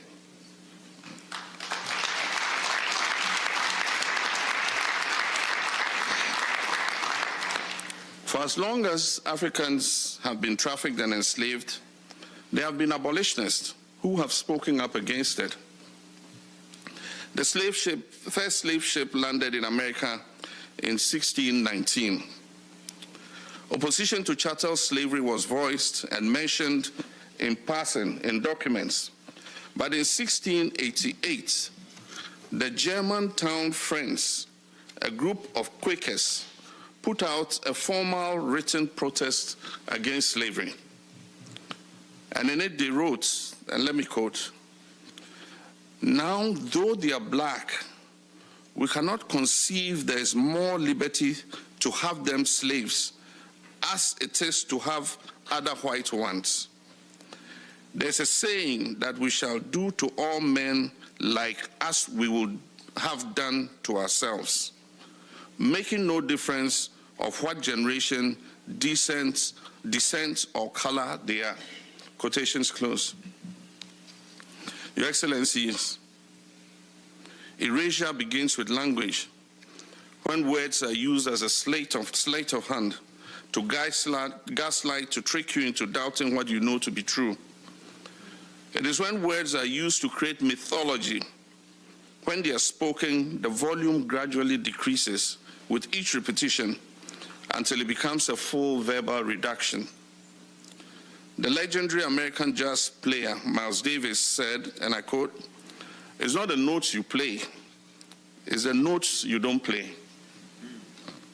When it comes to the contributions that Africa has made to enriching Europe and building the so-called New World, the silence is deafening. We have paved roads through mountains, we've put down railroad tracks, we've constructed buildings, laying brick after brick. We have cut sugar, cane, we've picked cocoa and cotton. We've descended into mines to unearth precious metals and stones, and we have wet-nursed babies. We've paid the price of admission with the blood of our ancestors, and still what greets us at the door is silence. What we're met with is mythology. And I'll explain what mythology I mean. In 2015, McGraw-Hill Education, one of the largest publishers in the United States, released a geography textbook that is used in over 1,000 school districts in Texas. The book stated that millions of workers were brought from Africa to work on agricultural plantations. It said workers, not slaves. A family complained, and the book was pulled off the shelves. But now there's another one. There's a U.S. organization called PragerU. I hope I got the pronunciation right. PragerU or PragerU. On the organization's website, it's described as the world's leading conservative nonprofit that is focused on changing minds through the creative use of digital media. Now look what they did. They created animated videos which are used as supplemental educational material in public school classrooms in 11 states. And in one video, they used a young boy and his teenage sister.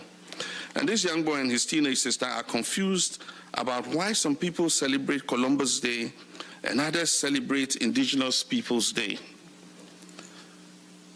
This organization uses a time travel app, and this young teenager and his sister find themselves on a ship with Christopher Columbus, who tells them all about how the Carib people, the indigenous people of the Lesser Antilles in the Caribbean, were violent and uncivilized cannibals.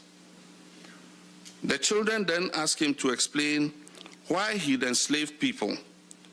To that, Christopher Columbus is said to have responded, "Slavery is as old as time, and it has taken place in every corner of the world," normalization. And he says, being taken as a slave is better than being killed. No, I don't see the problem. Columbus then accuses the children of coming to his time and trying to judge him by the standards of their time. In another animated video, the same brother and sister use the same time travel app and find themselves in the year 1852, standing in front of Frederick Douglass. And he tells them that he is working to abolish slavery, a system in which people make other people work for long hours with no pay. The sad fact, he explains, is that slavery has existed everywhere in the world for thousands of years.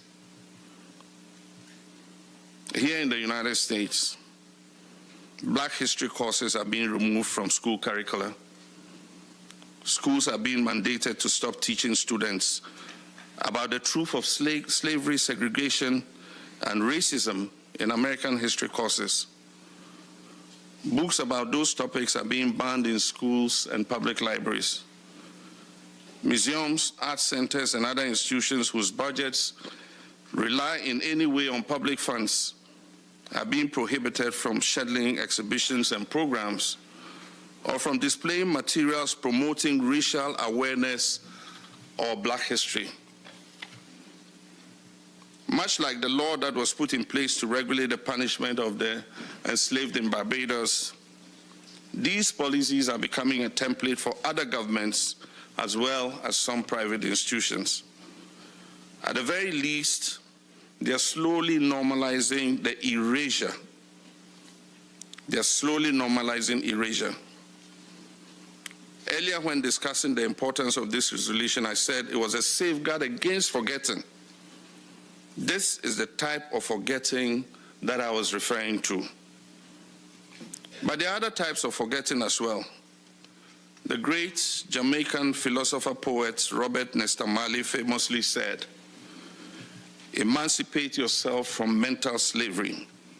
None but ourselves can free our minds." I want to repeat an encouragement that I offered as part of this address, one that is companion to the truth that I began with.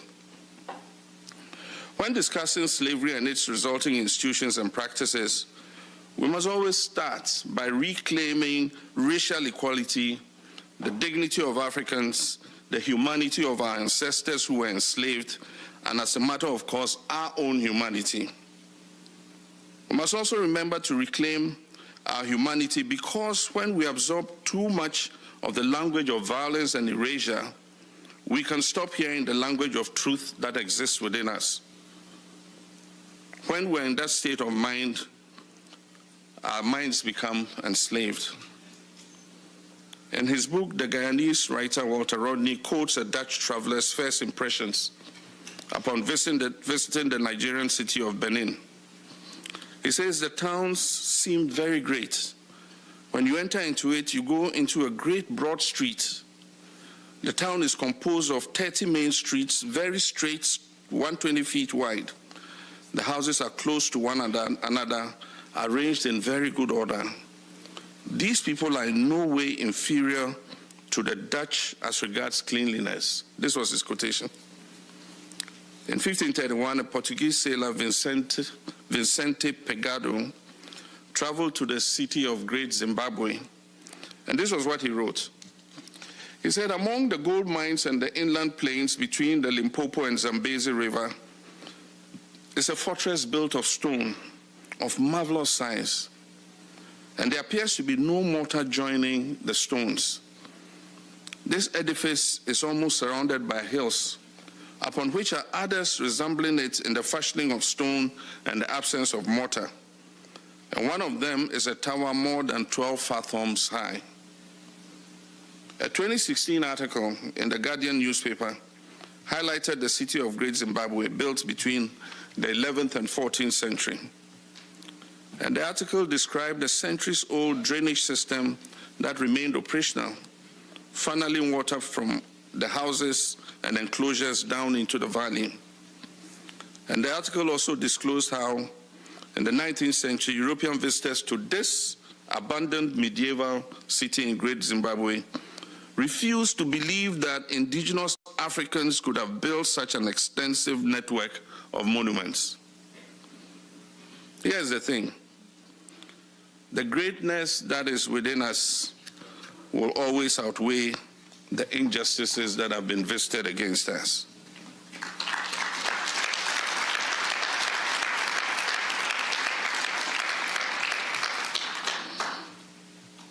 Despite what we've been through for centuries, our survival is a testament to that fact. In closing, I would like to offer this quote by Nelson Mandela. And he says, our human compassion binds us the one to the other, not in pity or patronizing, but as human beings who have learned how to turn our common suffering into hope for the future. Truth begins with language. Ladies and gentlemen, excellencies, tomorrow we vote on a historic resolution that will be another step in the journey of establishing truth. We stand united as Africans, whether on the continent or any part of the world, and link up with people of conscience around the world to seek truth and justice and restore the dignity and humanity of victims of the slave trade. This is a resolution of destiny. And I hope all of you will vote tomorrow to establish truth so that together we can pass this historic resolution and finally acknowledge the full horrors of these transgressions against humanity of the approximately 15 million human beings who were enslaved. That's it for us. If you want to, of course, support the work that we do, join our Bring the Funk fan club. You can, of course, contribute via Cash App. Use the Stripe QR code. You see it right here. As for also credit cards as well. Checks and money order. Make it payable to Roland Martin Unfiltered. P.O. Box 57196, Washington, D.C. 20037-0196. PayPal's R Martin Unfiltered, Venmo's RM Unfiltered, Zelle. Roland at RolandSMartin.com. Roland at RolandMartinUnfiltered.com. Download the Black Star Network app. Apple phone, Android phone, Apple TV, Android TV, Amazon Fire TV, Roku, Samsung Smart TV. Be sure to get our Roland Martin Unfiltered Black Star Network swag by going to shopblackstarnetwork.com. Our t-shirts, our hoodies, our wall art mugs, all that good stuff. And of course, our black-owned products. All these products right here, folks, that you see are available on our site, shopblackstarnetwork.com. And so you can check it all out. Go to the website. You got HBCU gear. You got, of course, facial stuff. You got chips, and we got bags and dolls and toilet paper. All of these black-owned products, you can get them at shopblackstarnetwork.com. So when you buy these products through our website, you also supporting this show as well. So black-owned, black companies helping black-owned media. So go to shopblackstarnetwork.com. Send it around. Tell your friends. friends and family to go there as well. Be sure to also download the app Fan Base. Follow me at Roland S. Martin. Be sure to get that. Also, remember, Brittany Noble, you can check her out on The Breakdown. Brittany Noble every day, noon Eastern, right here on the Black Star Network. Folks, that's it. I'll see y'all tomorrow, right here. Roland Martin Unfiltered.